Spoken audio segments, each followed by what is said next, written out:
Good morning, everyone. Today I'm going to discuss about Indian economy on the eve of independence. This is our first chapter. In this chapter, we are going to analyze what happened to Indian economy during the British period. Let us just have a look into the pre-British period. During the pre-British period, agriculture was the main source of livelihood for the most of the people in India.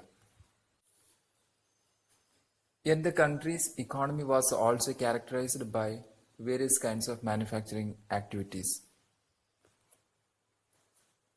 India was well known for its handicraft industries such as cotton, silk industries, and metal and precious stone work, etc. These products enjoyed a worldwide market because of fine quality of materials were used and a high standard of craftsmanship.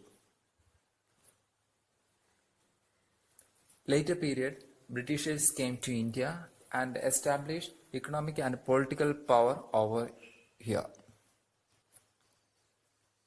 Economic policies of the colonial government in India were concerned more with the protection and promotion of economic interest of their home country than the development of Indian economy.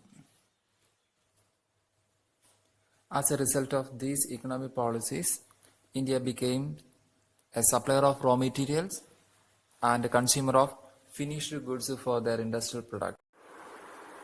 Another noted feature of colonial government in India was they were never made any sincere attempt to estimate India's national income and per capita income. Later, V.K.R.V. Rao, an Indian economist who estimated India's national income, it was considered very significant.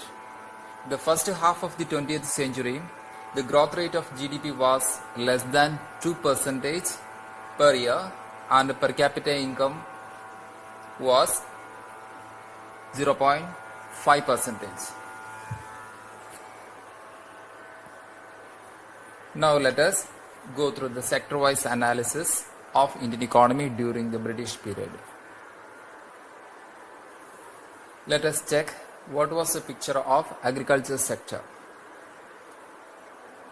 India's economy under the British colonial rule remained fundamentally an agrarian.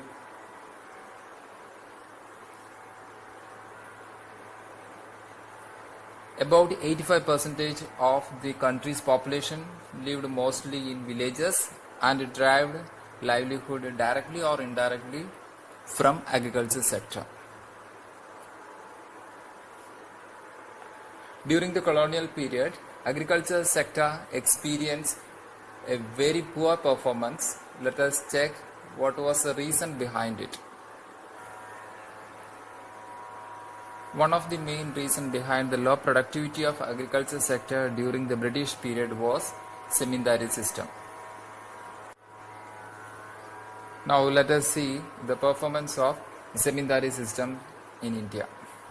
Number one, the profit acquiring out of the agriculture sector went to the zamindars, not to the cultivators. Number two, zamindari system did not do anything to improve the condition of agriculture sector. Number three, the main interest of zamindars were only to collect rent regardless of economic conditions of the agriculture people.